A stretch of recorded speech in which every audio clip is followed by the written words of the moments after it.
देश में 17 साल पहले यानी अप्रैल 2005 में गांवों तक स्वास्थ्य सुविधाओं को मजबूती देने और शिशु और मातृ मृत्यु दर में कमी लाने के लिए हेल्थ मिशन की स्थापना की गई थी। लेकिन स्थिति अब भी यह है कि सालाना 25,000 नवजात शिशुओं की मौत तो जन्म के साथ ही मिले कुपोषण, मां की कोख में मिले संक्रमण और गर्भवती के प्रसव पूर्व सभी जांचें नहीं कराने के कारण हो रही हैं।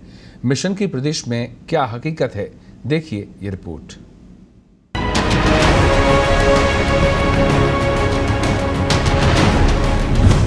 सत्रह साल का हुआ हेल्थ मिशन, 30,000 करोड़ खर्च तक पहुंचा health mission.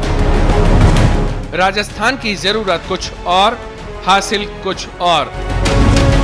500 special newborn care unit की जरूरत, 100 स्पेशल न्यूबॉर्न केयर यूनिट भी नहीं।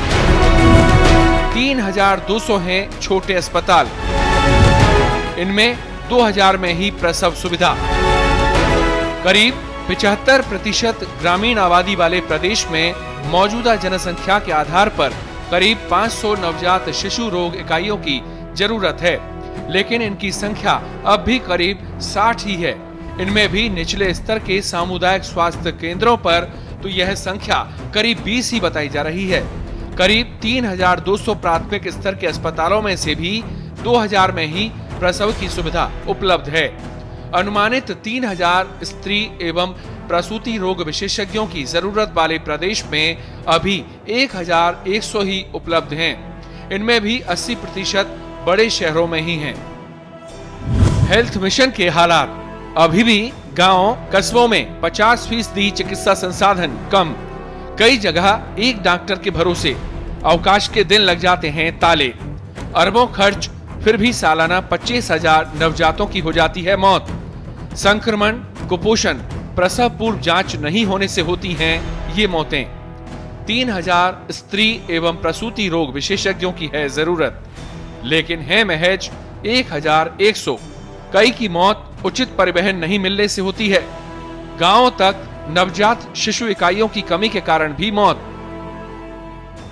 स्वास्थ्य के विभिन्न सर्वे के मुताबिक प्रदेश में सालाना होने वाली नवजात शिशुओं की मौत के अन्य कारणों में परिवहन सुविधाओं का अभाव, उचित नवजात शिशु इकाइयों की कमी और विशेषज्ञों की कमी भी शामिल है। हालांकि कुछ राहत ये है कि इस दौरान शिशु मृत्यु दर में करीब 50% तक की गिरावट आई है। जो दर पहले 60 के आसपास थी, वह अब करीब 30 के करीब है। इसमें भी बड़ा कारण लोगों में बढ़ती जागरूकता और अधिकांश प्रसव बड़े शहरों के अस्पतालों में होना भी माना जा रहा है। संसाधनों की कमी पूरी करने पर ध्यान दिए जाने पर इस दर में और कमी आ सकती है। स्थिति ये है कि अपने गांव के आसपास सभी सुविधाएं नहीं होने से आज भी 45% गर्भवती महिलाएं प्रसव से पहले सभी जांचें नहीं कराती, वे अपनी जांच को टालती रहती हैं। ब्यूरो रिपोर्ट, पत्रिका टीवी।